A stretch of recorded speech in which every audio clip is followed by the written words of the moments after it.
I think it's important to acknowledge one's own faults and mistakes. For the purposes of this video, that mistake was my original video on what is a battlecruiser, which I posted pretty early on in the channel's history. I acknowledge the fact that the video was poorly researched and quite frankly an all-around bad video, which I have subsequently taken down. Although I'm not perfect, I'd like to think that I have improved in the quality of research that I'm doing for these videos. Using sources that are reputable, like for instance, in this video, I'll mostly be drawing from John Roberts' British battlecruisers of 1905 to 1920, and Nick Jellicoe's Jutland, The Unfinished Battle. Not to mention, the definition of a battlecruiser is a pretty touchy subject, as I have come to find out. Okay, with this little disclaimer over, let's actually get into this. As the 20th century dawned, like most things in the world, the Royal Navy was undergoing some serious changes. The rapid pace of technological progress, especially in naval development, would see ships become obsolete very quickly in comparison to previous ages of naval warfare, like the Age of Sail, where you'd have some ships serve for decades at a time. When looking to the changes in the Royal Navy during the early 1900s, you have to look at Admiral Sir John Fisher, first Sea Lord of the Admiralty. From the mid-1900s to 1911, who, as we discussed in the Dreadnought video, initiated a revolution in battleship design, which was rather interesting, as Fisher believed that the days of the battleship were numbered as torpedoes and mines were further developed. He believed that the torpedo craft and mines would be at the forefront of battle in the European theater of war, and on the oceans of the world, the armored cruiser would secure the sea lanes against commerce raiders. Now, Fisher's idea for a battlecruiser came down to the idea of having a ship being able to hunt down any armed merchant ship in the world and be able to fight and dominate any cruiser that could conceivably face the Royal Navy in a war. The development of the battlecruiser concept can be first seen in 1900, when Fisher was in the Mediterranean. He would compile ideas for the Navy's future development, in which he would seek out others' opinions regarding technical matters and tactics. But, in a suggestion to the Admiralty, he proposed that new battleships should be larger than the French ones and be faster than them. Fisher's suggestion was only marginally faster than the French ships, but he would revise it to 21 knots, which would give the British a more significant speed advantage. But a more telling piece of evidence was from a lecture that Fisher gave in late December of 1901, where he discussed his views on armaments with a reduction in the main armament caliber from 12 inches to 10 inches, mainly based on the fact that 12-inch guns of the 1890s were slow weapons. Not only that, but, quote, "Now, the armament we require is the greatest number of the largest quick-firing guns in protected positions. They call it secondary armament. It is really the primary armament."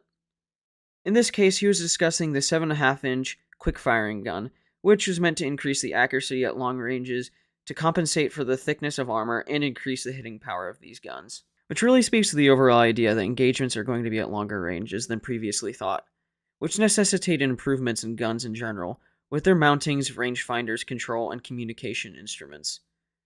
With all this gun, torpedo, and speed development in ships, there were detractors to Fisher's ideas, especially when it came to speed, because Fisher made the critical assumption that the enemy would not possess ships of equivalent speed, because a navy that wanted to pose a serious threat to the United Kingdom would necessarily need heavily armored and armed ships, but as developments in naval technology would show, other nations would be capable of making fast, heavily armed ships. Another critical influence on Fisher when it came to battlecruisers was the armored cruiser, which was a popular type of cruiser during the 1890s.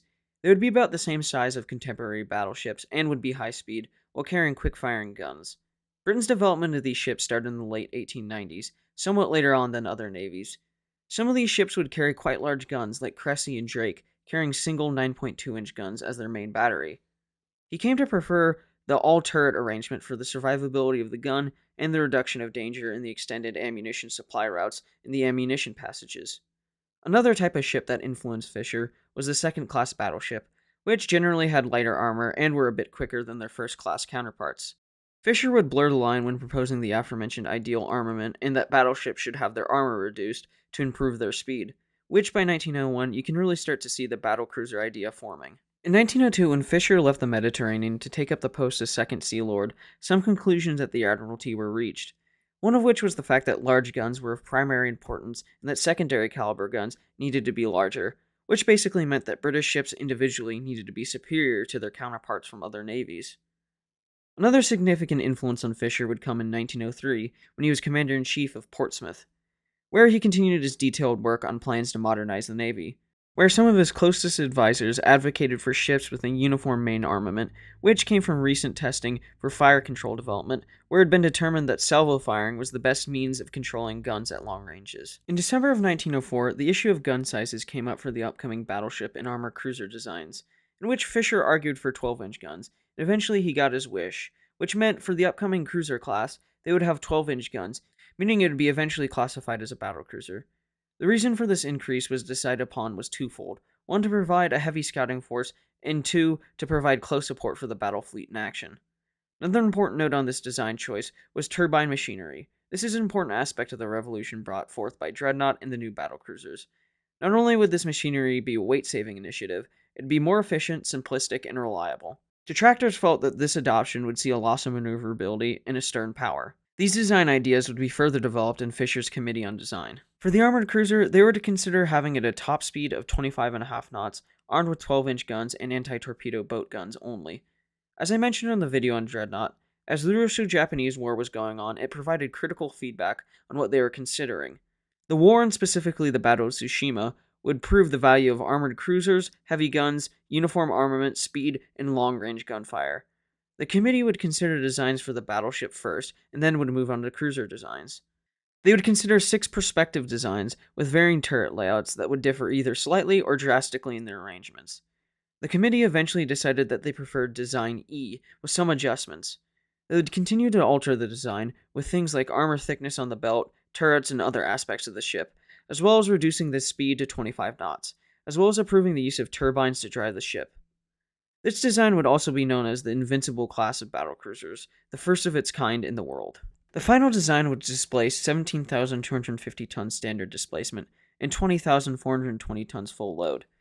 She would have 31 Euro boilers that powered 2 steam turbines, which would drive 4 shafts, producing around 41,000 shaft horsepower, being capable of 25 knots, although reaching 26 knots in her trial runs. She'd be armed with 4 twin 12-inch or 305mm 45 caliber guns and 16 4-inch or 102mm guns, as well as 5 underwater torpedo tubes. Her armor would range from 4 to 6 inches or 102 to 152mm on the belt, and the decks would range from 1.5 to 2.5 inches or 38 to 64mm. The turrets would have 7 inches or 178mm of face armor. She would be laid down in April of 1906, launched in April of 1907, and commissioned in March of 1909. Now, I'll go into the service history of HMS Invincible at a later date, but I wanted to rectify my previous poor attempt at explaining a battlecruiser. Hopefully you found this video informative and better for those who had watched the previous one.